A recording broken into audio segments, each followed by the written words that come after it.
whole time because I do have to go to Doesn't work. matter. That's okay. You don't have to. I don't. There's always more important things to do than to be with me. Anyway, last week we were talking about an interesting concept. We were talking about treating illnesses on Shabbat, and we all know what we do in a case like that, but it extends much further than that.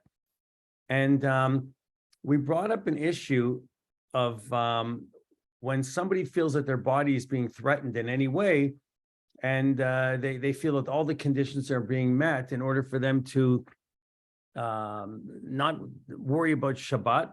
And as Rambam said in his own words, he said, Shabbat vanishes when someone's life is threatened. Vanishes. Imagine, I mean, that's a serious word. We know Shabbos doesn't really vanish, but it vanishes for that person.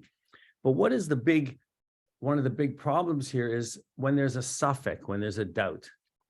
And we were touching on suffix last week, and we said, well, the idea is understood that in reality, when do we have suffix when we see things? So you see me sitting in, I don't know, all you know is what you see with your eyes. What you see with your eyes, yourself, is what you know. So if I'm sitting in Burger King, not in Israel, but in Toronto, Mamish, and I'm sitting there and I'm eating, you walk in and you see me eating a cheeseburger. Well, first of all, I shouldn't be there in the first place, probably, right? But I'm sitting there, so it becomes an issue of what you see with your eyes, of we call it Mari Sayin.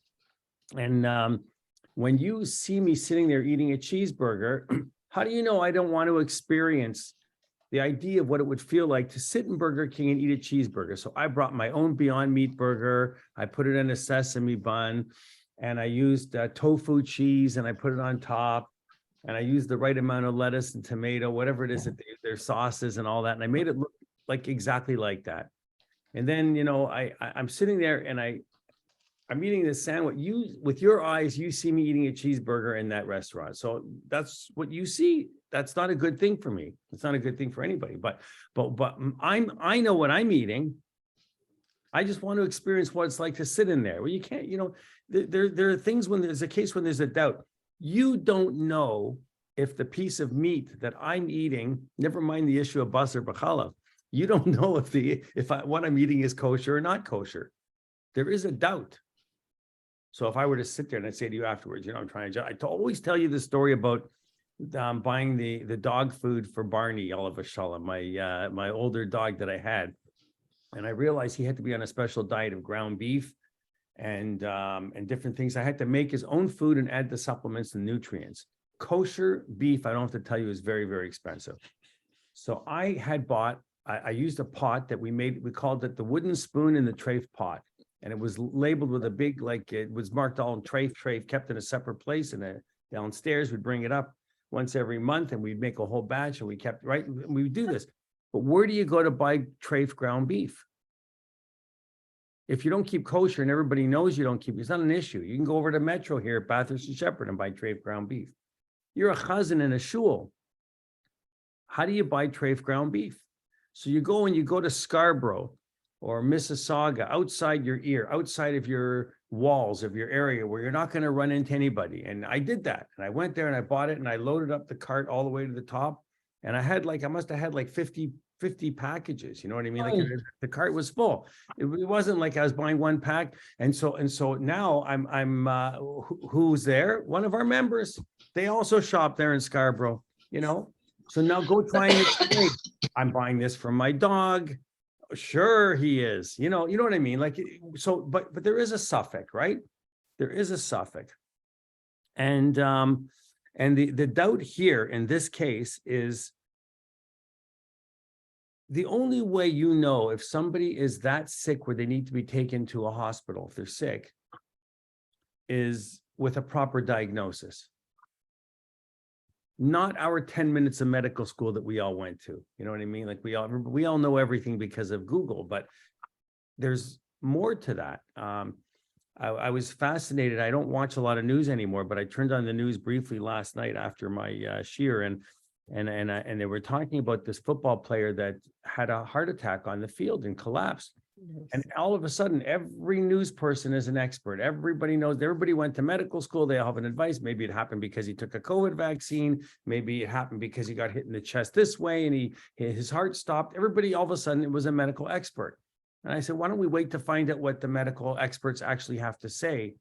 But, to get the diagnosis, and Baruch Hashem, he's still alive today. They actually brought him back to life. He was flatlined on that field, and they revived him through CPR and the machine, the defibrillator, and they actually started his heart again.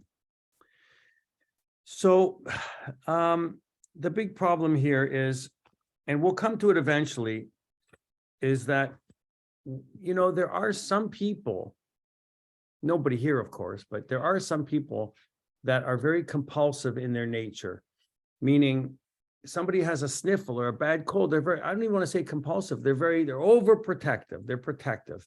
It's the one that they love, that this person has entrusted them with their care. And it could be a husband, it could be a wife, it could be a child, it could be a brother or sister, it could be a very dear friend, it could be anyone. But all of a sudden, there's a doubt.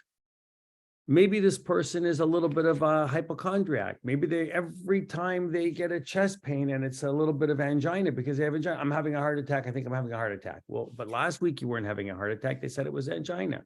And the week before that, they didn't say it was a heart attack. It was also angina. And guess what? 3 months ago, when you had the same thing, it was angina. But all of a sudden, this time, this person is complaining that they have a chest pain. Today, on Shabbat, there's a suffix. Because you don't know, is this chest pain just another hypochondria? It's another, what? Let's wait a few hours and let it pass, and we'll see what happens. No, I don't think that's what we're supposed to do. We're supposed to take them right away whenever there's a suffix. And Rambam leans on the strict side. He says that what you do is to minimize the violation of Shabbos. You do only what you have to do. So, okay, if you're driving somebody to the hospital and it's at North York General, you can drive them there. Once that doubt is cleared up and there's no more suffix anymore, that you find out that the person is just a little bit of angina, their life is no longer in danger. You're stuck at North York General unless you want to walk home. Now your car is there. You drove there, all right? Now you can't take that car and drive it back home. You can't say, oh, all right, I drove it here. I'll just take it back home again, because it's all connected. It's all part of it. It's not like Irui, where you're pouring something and it's a steady stream and the stream flows both ways. It's nothing to do with this. This is a Shabbos halacha. You can't violate Shabbos. Whatever the 39 malachas are, whatever they are, you can't do it. You can't now. There's no doubt. The person would have to say, I'm having another a heart attack. Only the doctor is at home that can help me. I mean, it's not going to happen, right? So you're stuck, and you have to either stay till after Shabbos, or you can drive home after Shabbos, or you can walk home, or do whatever. And by the way, that happens. It happens, obviously, in the frum community. I've seen it. I have seen it where we have a pediatrician lives across the street in an emergency on Shabbos. A mother will come racing up in a van. These are from people. They bring the child to him right away to check. Why they're coming to him, I have no idea. They should have gone to the emergency, really, actually, to tell you the truth. But he's a wonderful doctor. So then he says, it's okay. The van is now there till after Shabbos. The stroller comes out. They have to take the stroller. They got to walk home. Doesn't matter if it's from up here to St. Clair. You cannot now get in the car once that suffix is removed. So, there are different approaches on this, and if you look at what the Gra says on the opinion of Rambam, who's the Gra? The Vilna Gaon, right? We call him also the Gra, Hagra. Eliyahu ben Shlomo Zalman.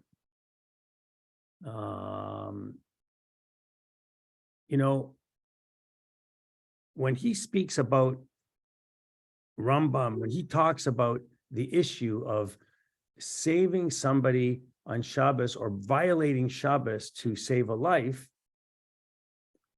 he's speaking about saving a Jewish life. oddly enough. And not speaking, that's going to be a whole nother topic. He's not talking about saving just anybody's life here yet. He's talking about, he said, what about the issue of Brit Milah? He said, if after it was done, and you don't have any hot water, let's say, because you need hot water to clean the wound. In the ancient times, in the early days, they used to use spices. They would take spices and they'd put spices on. I know it sounds painful, but they actually, one of the things that they used, the remedies I learned, was cumin. We like it in our hummus, but they used to use cumin on a wound to help heal a wound. They believed that it would help heal a wound, and maybe it did. I don't know, probably turmeric also. But they say if you needed hot water or cumin to sprinkle on the open wound, he says, this is what the Vilna Gaon says. He says, Rambam said, do whatever it is that you have to do. He means you prepare the powder or boil the water, kedarko, in the normal way, because we talk about now another bishul, cooking. You can't cook on Shabbos. He's saying, yes, you can. When there's somebody sick, 100%, you don't even have to ask a goy to cook, a non-Jew. You can do it yourself. You can do the cooking yourself. You can cook yourself in the regular way without a shinui. You don't even need to do a twist. You don't even need to change the way. You're not have to turn the stove on with your left hand or your elbow or whatever. You don't have to do that. Your regular way, somebody's sick, you have to cook, you cook. And the Gra holds as well as the Aruch HaShulchan. I like bringing in the Aruch HaShulchan, Rav Michael Epstein, because a lot of people ignore what he has to say. They don't really look at him. Sometimes he's a little bit on the lenient side, a little bit outside the box, but I happen to love him. There's a new edition, I told you, being put out in English, Hebrew, which is a phenomenal, only one volume is out yet. I hope they publish the rest of them. So he holds as well that you're allowed to do this. So you now have the Aruch HaShulchan and the Gra and Rambam on a lenient side. We have how many people in this room, including myself? 3, 4, 5, 6, 7, 8, 9, 10, 12, 13, whatever way we have 12 people and an empty chair beside Adele. So we have 12 of us here. You know what? I'm not arguing with Rambam, and I'm not arguing with the Vilna Gaon. And I'm not going to argue with the Aruch HaShulchan. If they say that that's what you can do, then that's what you could do. So when you learn with a Chabad yeshiva, they always bring in, on top of everything else, you never hear this in the regular world, but they always bring in what the Alter Rebbe has to say, or the Tzemach Tzedek.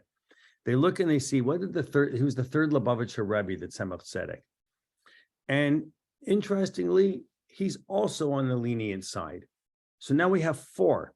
So bottom line here so far is that many poskim, many authorities are saying that they are on the strict side over here, but many of them are on the lenient side over here. So we've got 2 sides here, and we have disagreements between what is acceptable and where do we place Rambam? Is Rambam a centrist here? Is he in the middle, or is he leaning to the left? Is he leaning to the right?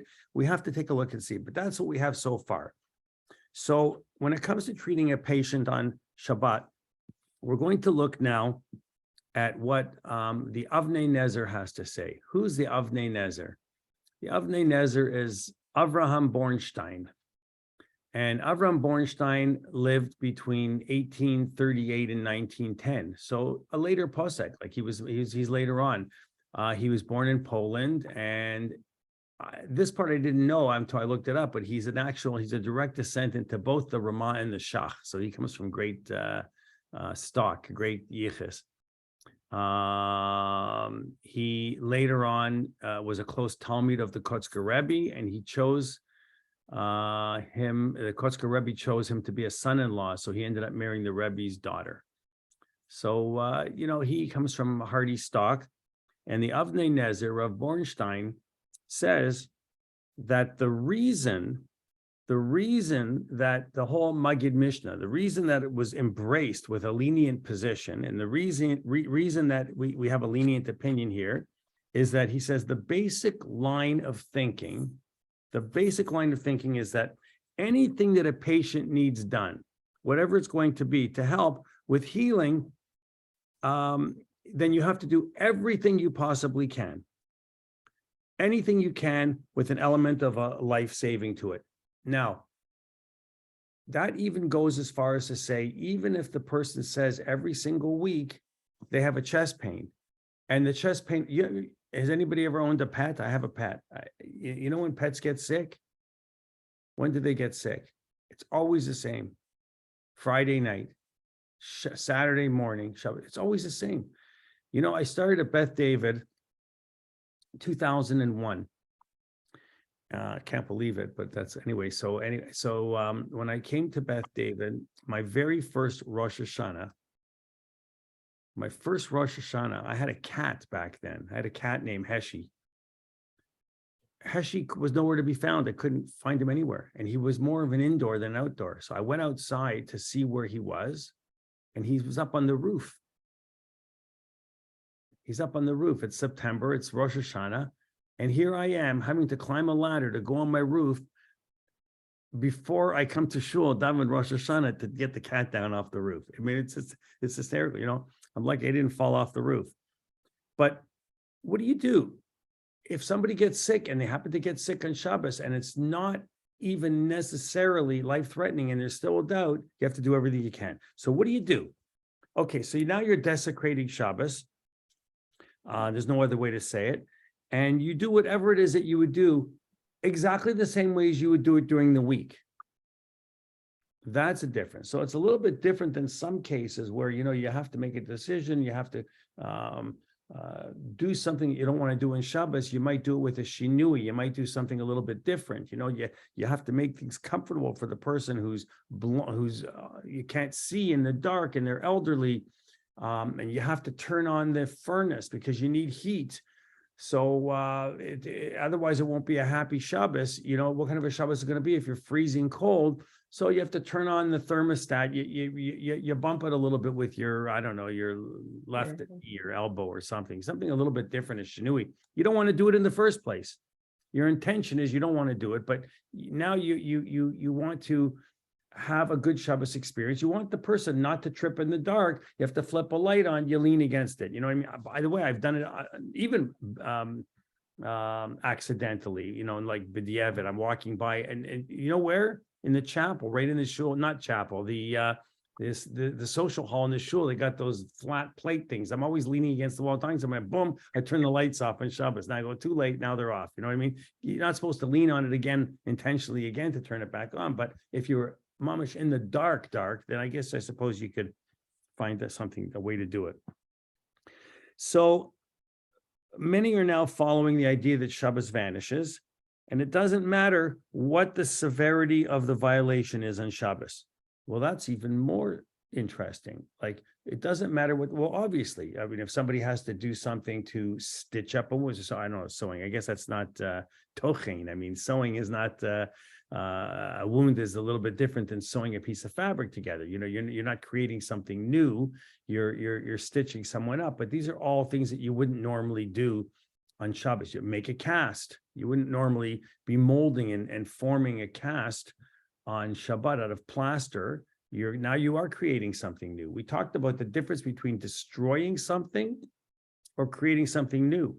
You know, actually on Shabbos, you could probably remove a cast because then it's not reusable anymore. Removing a cast is less severe than making a cast, because removing a cast, what good is it after you took it off? You're not going to use it for anything. What did you make? You made garbage. You created not a vessel. You're not going to drink out of the empty cast. You're not going to use it to hold a flower pot. You're not, what are you going to do with the empty cast? Nothing. Goes in the garbage.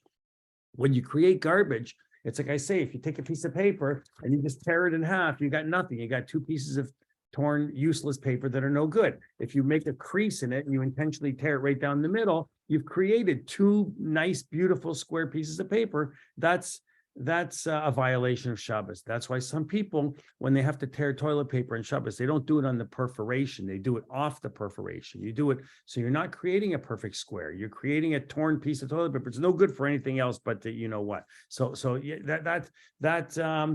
it's useless. When you're creating something that's useless, you're not really creating anything at all. So let's say that. So, but a cast is making something. Doesn't matter. He doesn't have to use his left arm.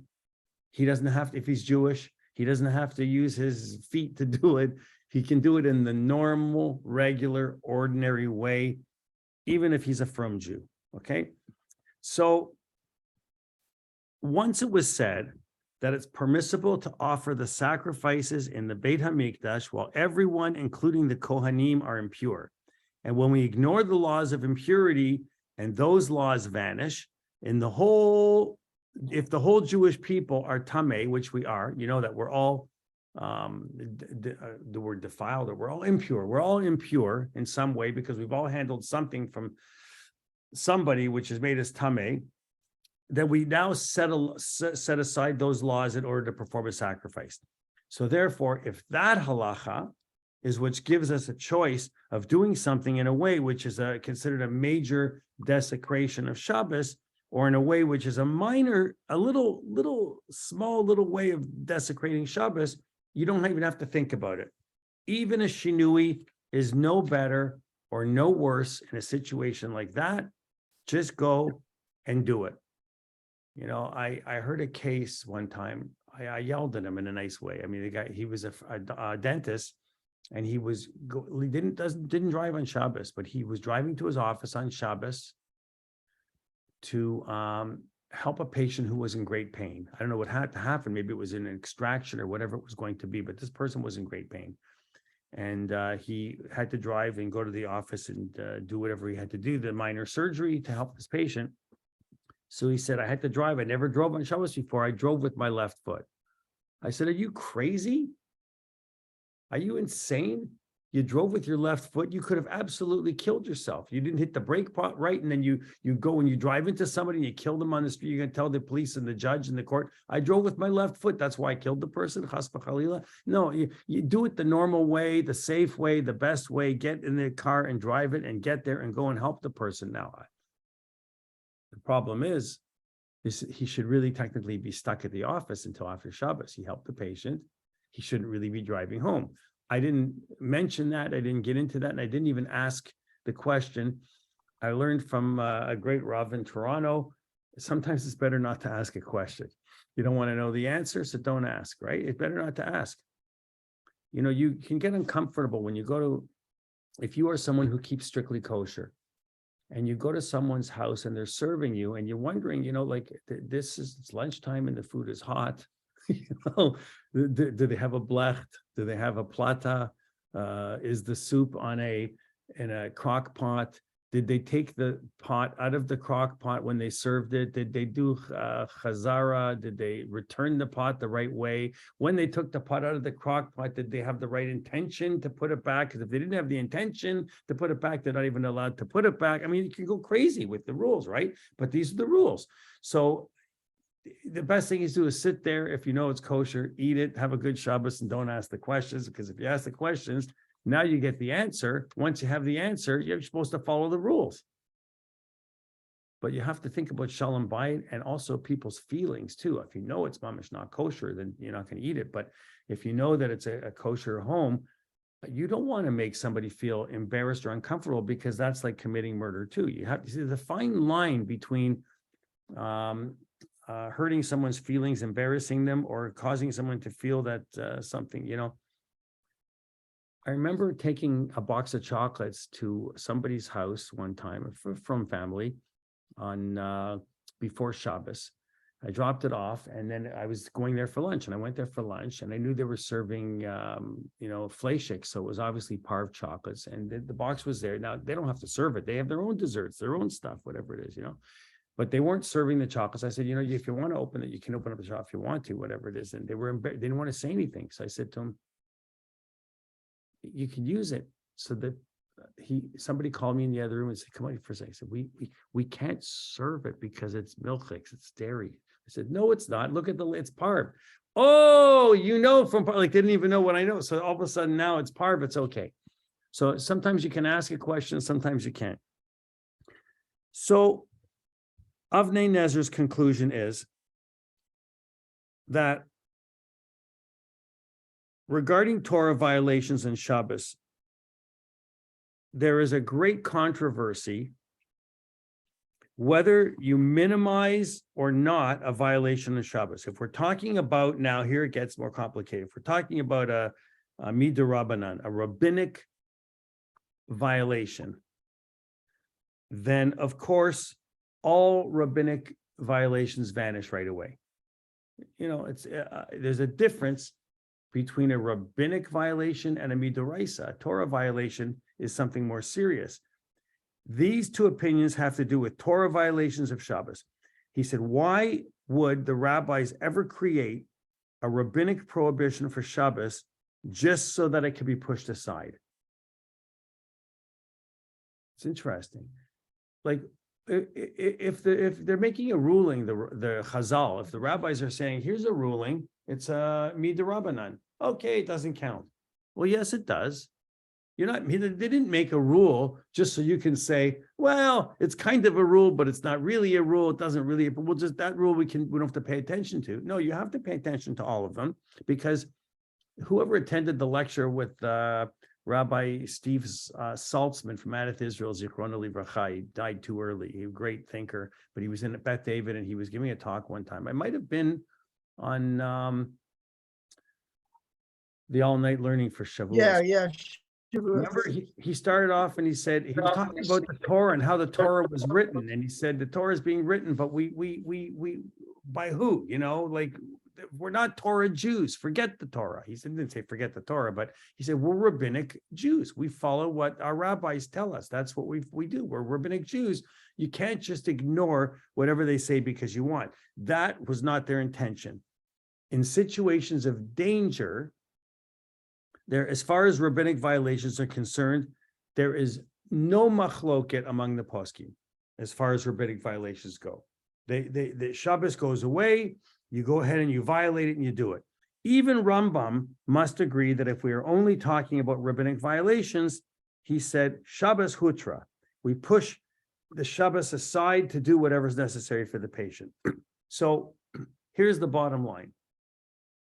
Every time I say there's the bottom line, it's not the bottom line, is it? It's only like the bottom line up till now. It's the bottom line up till now. You know, when you're learning, you get sometimes 50 bottom lines. And then you come to, you say, okay, I heard 10 bottom lines. I thought I was already there. And they went, no, we're not there yet. What do we paskin is a separate sentence, the question, then what is the bottom line? To this day, until 2023 now, we still have a machloket. Wherever you are, if you're in Mea Sha'arim, or you're in Ramat Shlomo, or you're in Toronto or Baltimore, there's a machloket. There are going to be great rabbis that are going to be on the lenient side of the fence, and there are going to be great rabbis that are going to be on the very strict side of the fence. And depending of which great rabbi you ask, because remember when we started all of this off, we said we live in a community.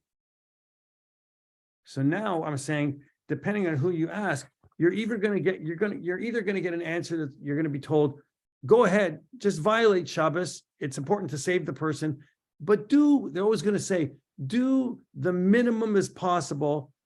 Or if it's a life-threatening situation, just go ahead and do whatever it is that you have to do, the same as you do during the week. Shabbos becomes like Tuesday, Wednesday, Thursday, even Monday and Sunday. If you visit a Torah observant hospital in Eretz Yisroel, some Torah observant staff members will minimize where possible. They'll do only what is absolutely necessary on Shabbat. And all of this leads to one very big issue, which could be disturbing.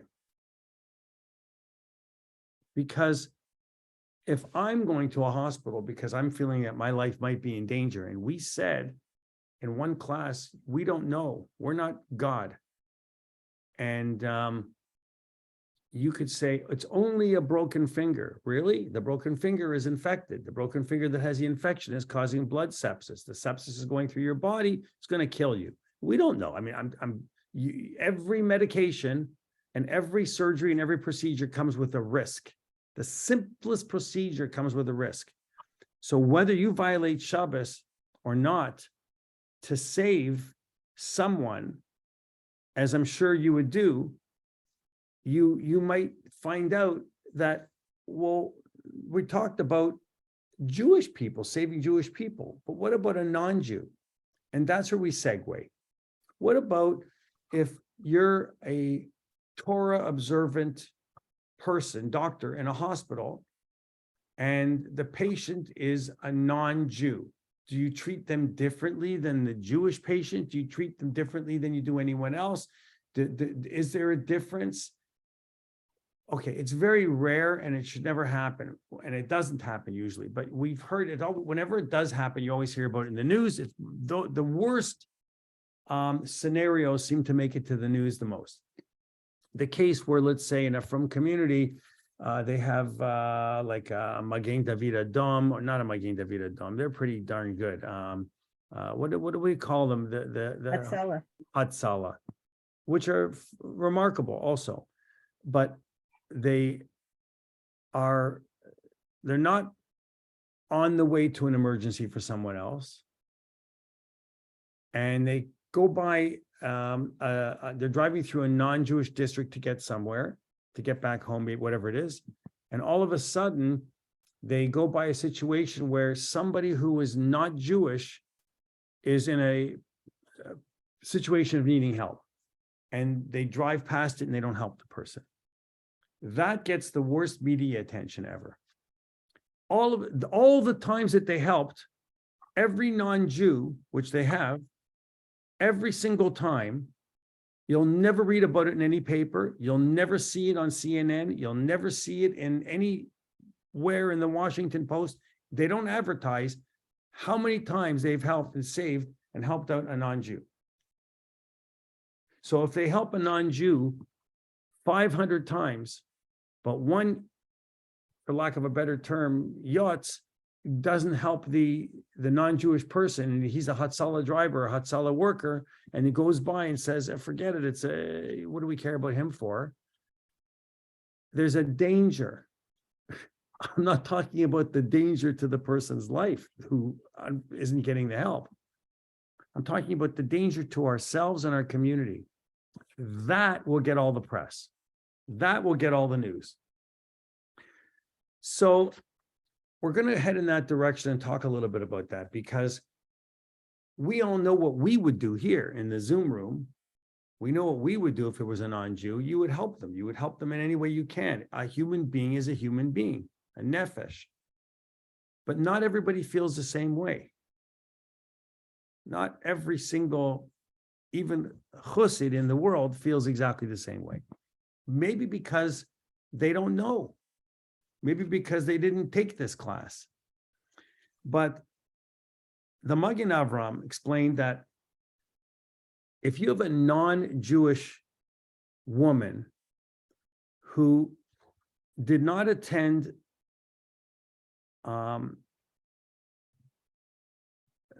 to a birth on Shabbos, so she's helping out, she's a midwife, even though the Muslim is not a worshiper of idols, because we know that Muslims are not worshiping they're not avodah zarah, they don't believe in idols. We still don't violate Shabbos for them. And the Rambam says this flat out. He says, but for Jews who are not observant, it's mutar, it's permitted. So he's saying, I can go and I can help a Jew even if they never observe the Torah law in their life. They're not even from, they don't care, they eat it, they don't follow any rules. That's okay, it's permissible to violate Shabbos for them, because they keep Shabbos to a certain extent. What kind of an extent? Well, they know it's Shabbos, they know that Shabbos was created Friday night by God, and it's supposed to be a day of rest. Maybe they once lit Shabbos candles once in their life. There's a hope that maybe before they die, they'll even light them one more time before they, the reason for discriminating against them and not violating Shabbos is because they said back then, no one cares. Who cares about the goy? What do we care about them for? They don't care about us. That's what they said. Magen Avram said, who cares? Refusing to attend to a non-Jew is not going to create any problems at all. And the Jews won't care. And the Jews, what are they going to violate Shabbos for them for? The Jew can say, we only violate Shabbos for people who keep Shabbos.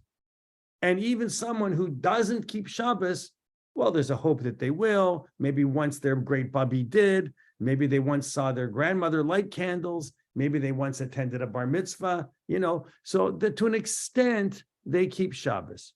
But for everybody else, so there's a claim. And we know that if you asked any other non-Jew in the world, they would say it's the most ridiculous thing they ever heard, the most insensitive thing they ever heard. Only in a class like this could we even discuss something like this. I promise you, if you attended the Wednesday night learning session at the, whatever it is, Presbyterian Church, when they're studying their shiurim, that they're not discussing, if a Jew is on the street and lying there, should we go and help the person or not? They don't discuss it, but our rabbis discussed it. Rochama, what do you think?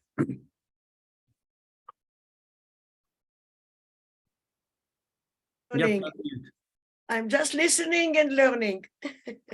No, but okay, so do you think that we have an obligation if it's a person's, there's a difference between a non-practicing Jew or saving them or a complete goy? Is there a difference? I think a human being is a human being, and we have to do the best to help.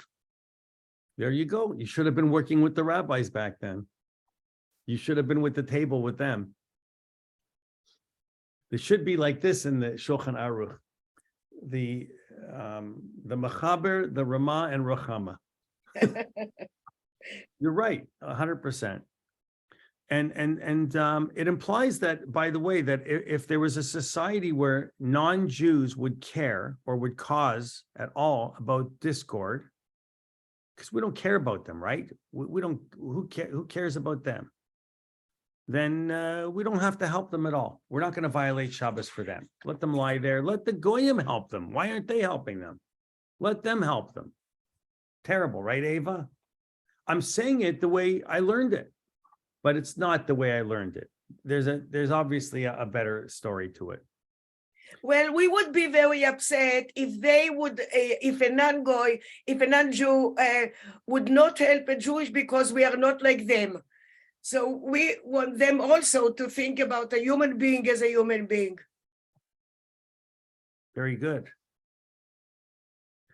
Well, you have to think of Hillel. They were bringing up the issue of, is somebody an idol worshiper or not an idol worshiper? If they're not an idol worshiper and they're, like a Christian or a Muslim, then maybe they would count a little bit like us and we should save them. Okay, you know what we do, but it's interesting to think that there was a distinction at one time. And what was it based on? Why did the rabbis turn it around and change it that we are going to save all lives? Somebody, like, why? The reasoning should be, okay, somebody tell me why the reasoning should be that we save them. Rochama gave us that. She told us the reason. We're all created by God. We're all B'Tselem Elokim. We're all a soul, a human being, she said, and she was 100% right, 100% correct. There's nothing to change there. But that wasn't the reason that they changed it. They didn't change it because saying, you know what, Jews need to be human beings, Menschlichkeit, we need to be good people, we need to do it. That's not, the rabbis didn't use that as the reason. They had to have a reason. Well, was it written anywhere that you can't save the life of a non-Jew? No, we don't care about them. They originally wrote. They said, who cares? What do we? Let them worry about them. It's not going to cause any problems for us. They're not going to care because they don't even care about. They probably don't even want us to help them. The Jews fed. Who wants the Jews? We don't want them helping us. Leave us alone. It's not. They said it won't be a problem because they don't even look at us. They would. In fact, In fact, you know, when they're discussing it, they said, in fact, they wouldn't even expect us to stop and help them. How do you even know if someone who's Jewish doesn't follow all the rules? I mean, is there time to check? You see No, somebody lying on the street? No, because they made a decision already. They came back and they said, no, it's okay. Anybody who's Jewish, even if they're not observant Jews, even if they're not Torah observant Jews, we're still going to help them, just not the Goyim. And I'm saying Goyim not as a derogatory word. I'm using it the way they say it. The Mechaber specifically says the word Goy. I mean, he's saying non-Jew. That's the term they use for non-Jew, not in a bad way. So understand that. There's a difference in terminology in language when you use it on the street as a word, or when you use it in the actual context of Shulchan Aruch. So I'm careful about that, because I don't use it in language. It's not language that you use outside.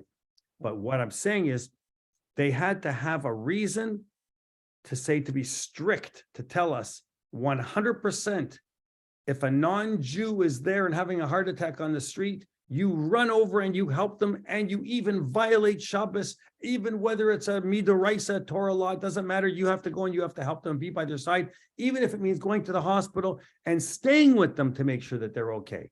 You have to do everything the same as you would for a Jew. And the reason was something called maintaining Darchei Shalom.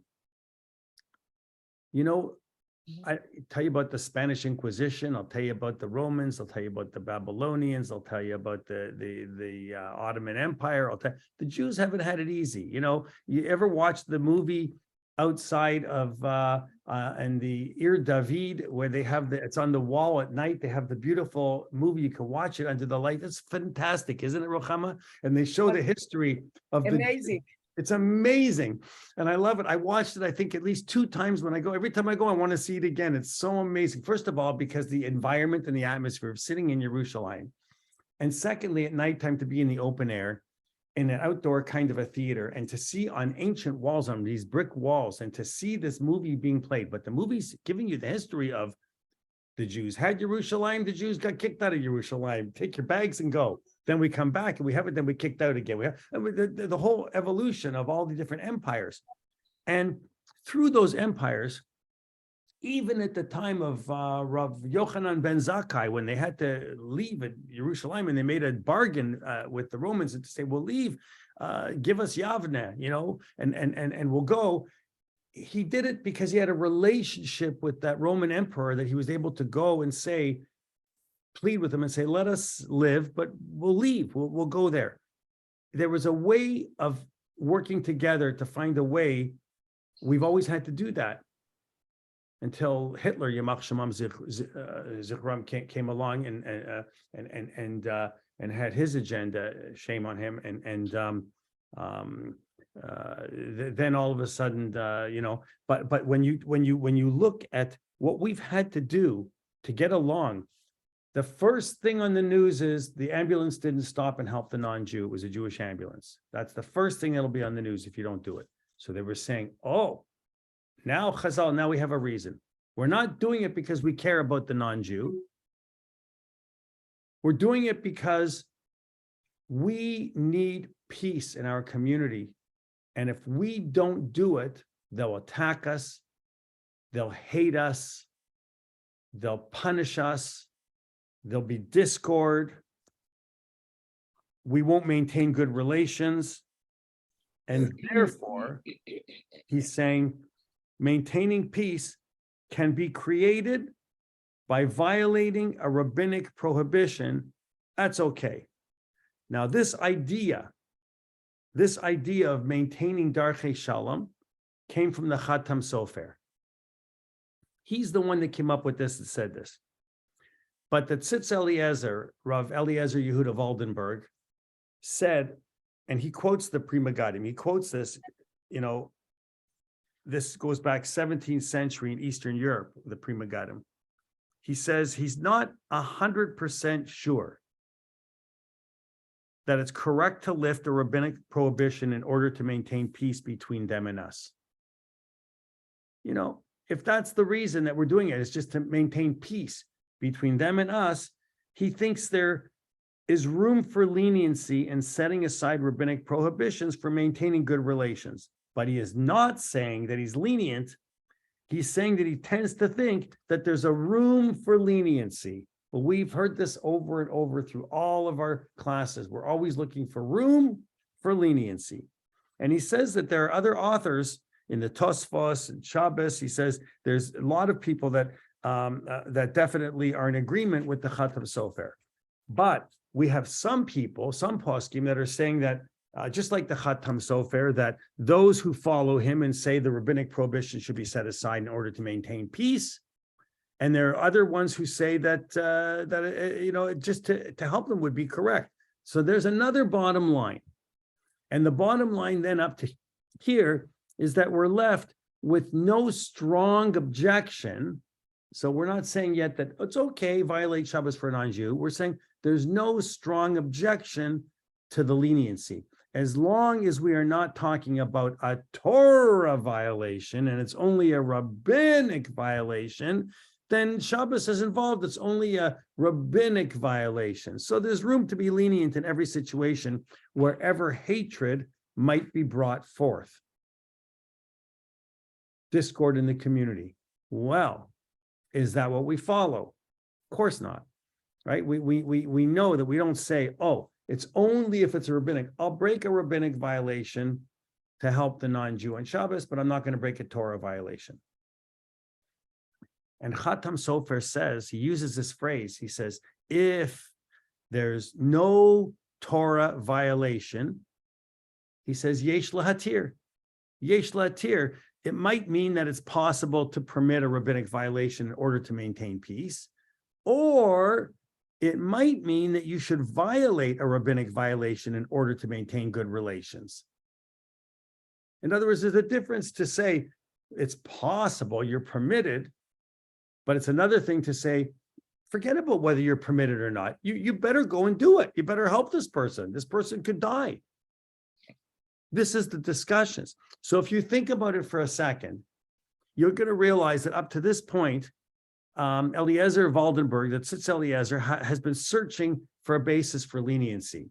Now, who was he? He was the chief rabbi of the medical ethics committee at the Shari Tzedek Hospital in Yerushalayim. He's a great thinker.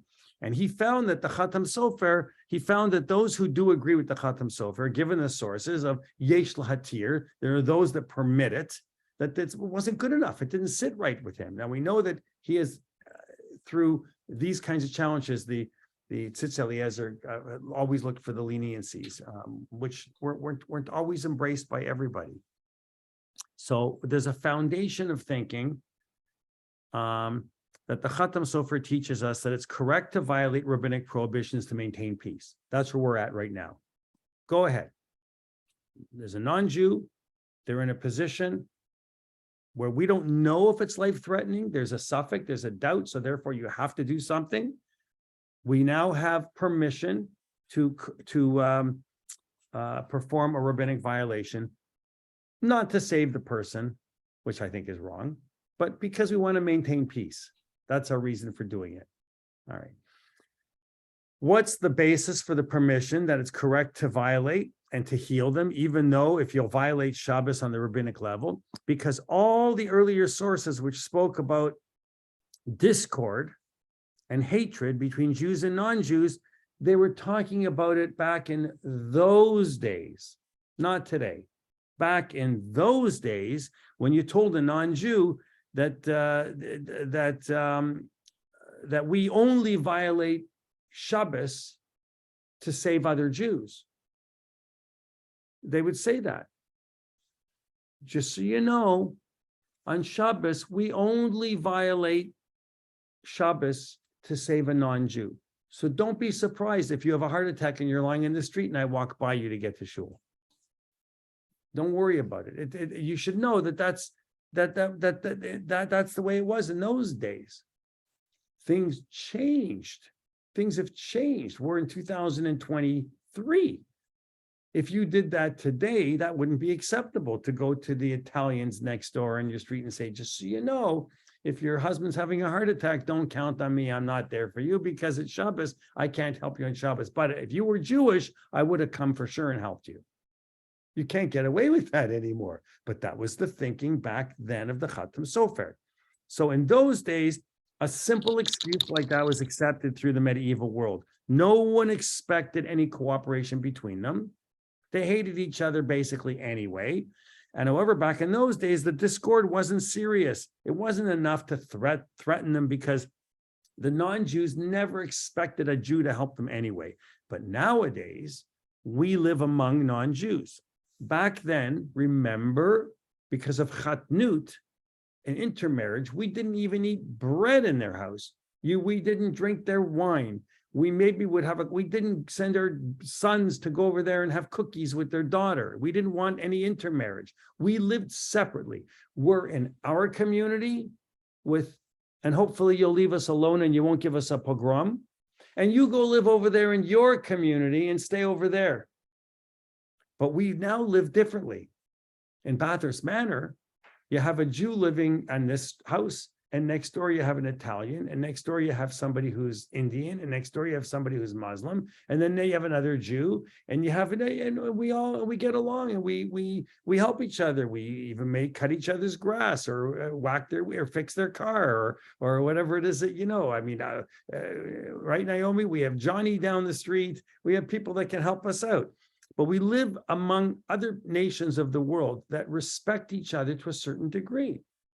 So if we fail to save lives, it creates hatred. It creates hatred. And that's why I hate it whenever you see a story on the news of a Hatzalah or any from community that something happened, a car accident, whatever it is, and we don't step forward immediately to help them. We go, let other people worry about it. That's not the rules and the thinking of our rabbis today. The non-Jews will say they don't care about anybody who's not Jewish. And furthermore, it says here by the Tzitz Eliezer, remember the majority of physicians in the world are non-Jewish.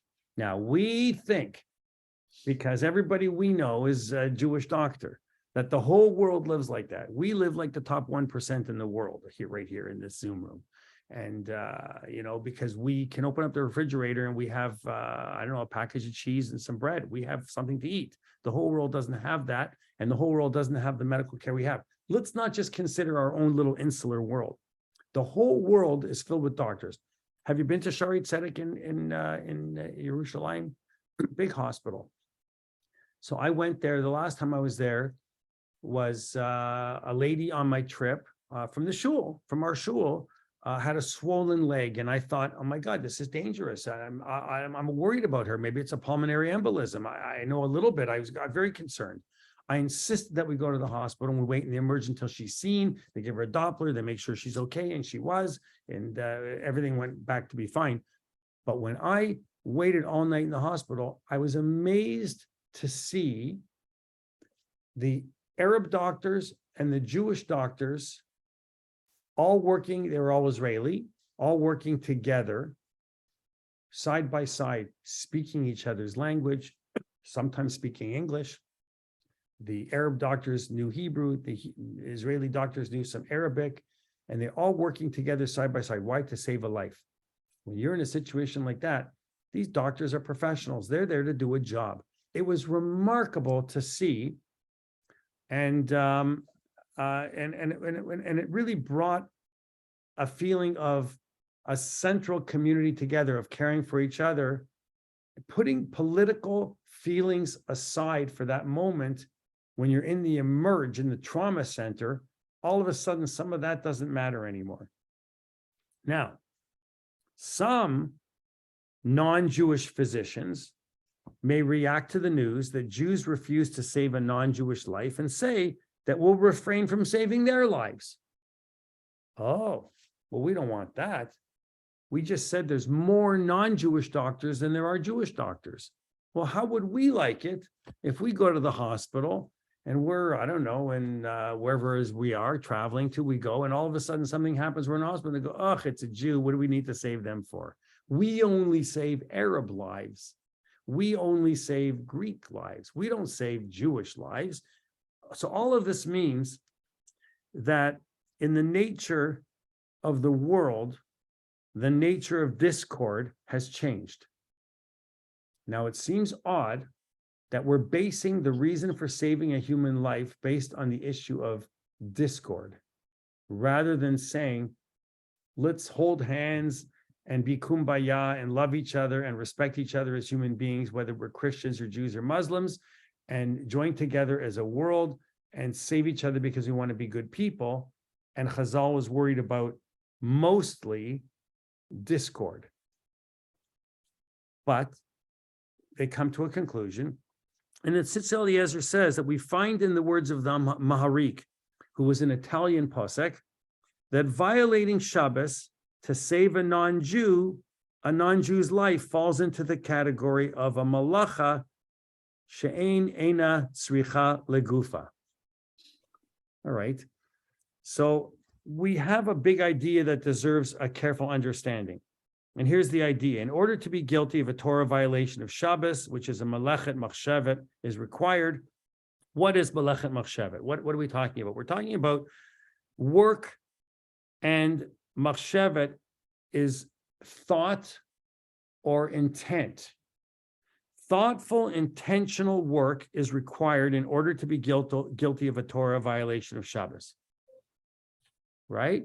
Remember we talked about earlier, I brought in, I said, oh, you accidentally flipped the light on, you intentionally flipped the light on. There's a difference between intentionally doing something and non-intentionally.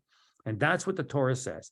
It means that the thoughtless work is not a Torah violation. Someone who's unconsciously turning on a light switch and entering a room does it mindlessly. What does that mean? It means that I've done it myself, and probably you have. If you're a person who really keeps Shabbos, every morning you wake up and the first thing you do is you click that button on the wall to walk into the kitchen. It's a habit because you want to make coffee. So you wake up and you're in a daze, it's Shabbos morning. You woke up earlier because you didn't sleep well because you're worried about paying the bills. So you get up at 5 o'clock in the morning and you figure you'll read a little bit of daf or something, and, maybe look at the Parsha, and you get up or the newspaper and you're going to do your routine, your Shabbos routine, but you forgot it's Shabbos morning. You're thinking it's like any other vacha. It's like a Tuesday or Wednesday, and you go click and you go, oi, I forgot it's not Tuesday, it's Shabbos. I shouldn't have clicked it. Well, what was your intention? Your intention was not to violate Shabbos. Your intention was you're going to read, you put on a light. The light would have come on anyway, by the way, because you probably have a timer. And the timer would have come on, but it would have come on and it would have put it on anyway. All you did was help the inevitable to happen anyway. The timer would have flipped it on, but in any case, you went ahead and you did something without intention. Well, if you think about it, the poor Jewish immigrant, Taylor, and the poor person who just cannot make enough money for food on the table for their family. He goes and gets a job and he works on Shabbos. That's what they did. They worked on Shabbos in the sweatshops off of Delancey Street in the Lower East Side. You can see all the sweatshops there above in the garment district there. Why is that person doing it? What is their purpose of doing that? Not because he wants to make another suit. Does he care about making another suit? He's already made 10 suits last week. It's because he needs the money. He needs to feed his family. He needs food on the table. His kids have to go to school. They got to feed him something. He's not doing it because he cares about the suit that he's making or the dress that he's sewing. That's not why the person is working on Shabbos. It's because he needs the money. So he knows the intention of violating Shabbos. If he would find a way to provide livelihood for his family without violating Shabbos, he'd be happy. He'd be thrilled. Didn't want to. He'd be happier to have a job that ended on Friday at 3 o'clock and says, good, I'm done for but that's not what the job they're offering him. You don't work on Saturday, you're finished. Goodbye, Charlie. They left Europe from Poland. They were warned, don't come to the golden world. They show up here, now they're in Manhattan. And they look at everybody else and they have a radio and a phonograph and a refrigerator that you plug into a wall. And I want to have these things, but I also want to feed my family. So they worked on Shabbos, not for the intent of creating another suit or a dress. This is not Melechet Machshavet. According to the Ma'arik, the intention of this person is not to violate Shabbos. Think for a minute about the story of the Mikoshesh Eitzim in the Torah, where after the Jews received the Torah, he went out and violated Shabbos in order to be put to death. So all the people of Israel would see it as a warning of how serious Shabbos is. Well, if you think about the motivation of the Mikoshesh Eitzim, you realize that at least according to Midrash, he didn't really intentionally violate Shabbos at all. What he did was he violated Shabbos only with the intent of teaching other people what will happen, the seriousness of Shabbos. That's why he violated Shabbos. He wanted to show other people, this is what's going to happen. It's like, you take a little kid, you're an adult, and you say, don't touch the stove top. Don't touch it. It's hot. You might be hot. Maybe it's cooled down, but it can always be hot. If you touch it, you're going to burn your hands. You don't want your child to burn their hands. So you go, look, and you know it's cold. You know it's cold. And you go like this, you pretend, and you touch it, and you go, see, it's hot, to teach the kid to be child. But you forgot it was really on. And you touched it, and you burnt your own finger. But when you burnt your finger, so now you're holding it under ice and cold water, your intention was not to burn your finger. Your intention was to teach the child what they shouldn't do. So he actually didn't commit a Torah violation at all. And the Maharik says, and he brings a very powerful proof to the idea, and then I'm going to stop. He says that this story is a midrashic story. It has that status. And to draw conclusions from a midrashic story, after all, is not what is said in the Torah. So the Maharik is looking for a very good halachic source to justify the point. In conclusion, going back to the Tzitz Eliezer, he begins by saying there's room to lift violations of Shabbos in cases of discord. Good, we got that. But if the reason you are violating Shabbos to save a non-Jewish life is in order to maintain good relations between Jews and non-Jews, then the violation is not a violation of Shabbos. Your intention is the ulterior motive, mainly to maintain good relations, and your violation is only of a rabbinic. And since it's only of a midrabanan, of course, it gets put aside in cases where refusal of helping a non-Jew is going to cause discord and hatred. So bottom line there, it's perfectly okay for the Jewish doctor or the Jewish nurse or whatever the practitioner is going to be to violate Shabbos completely, 100% with intent in order to save a non-Jewish life so that there will be good relations between them and us. And the rabbinic violation gets put aside completely. Now, that's the reason, and that's why you're allowed to help a non-Jew on Shabbos and violate all of the rules. Whether it's a midaraisa, whether it's a midarabanan, your intention is not to be midarabanan, so therefore they call it rather midaraisa, then your intention really becomes a rabbinic violation. Depending wherever it is that you fall on the philosophical spectrum, I don't care. And neither does Chazal. The rabbis don't care. What they're saying is that you might not be happy with all of the intellectual acrobatics that are being done here. You might not be happy hearing about why they came to this reason and why they came to this conclusion, because you might have been happier to hear, we're doing it because we're a good people. But to acknowledge the value of a human life, we can say if that's the reason to save a life on Shabbos, whatever the argument is going to be, if the argument is going to be it's because it will cause discord, let it be. If that's the best that they were able to do at that time, because times were different then. So what is the answer? The bottom line after all of this is we're closing it up with yes, a big resounding yes. You might wish that there was a different basis for finding it. You might say, boy, I wish we had a different basis. There is no different basis for the conclusion, but the bottom line is that we have the actual halacha, which is in effect to today, that we are absolutely obligated for those reasons to help and to save a non-Jewish life as well on Shabbat. That concludes the shiur, and that's how we paskin. I have a question. All right. I don't know if you remember reading that in Meir Sharim on Shabbat, the Orthodox Jews were throwing stones at cars as they drove through. Whether they were Jews or non-Jews, we don't know. Well, they would throw a stone at me if I wasn't wearing a white shirt and tzitzits hanging. So, I mean, you know what I mean? Unless you're spending money. So the fact is that they have signs up everywhere there that they want modesty. They want you to respect bosses. It's like going to Kiryat Yoel. I mean, if you're going to go into a community, and there's a lot of fighting and discord there, by the way, between the community that resides around them. And they're expanding all the time because the Hasidim are having more and more children. But, you know, when you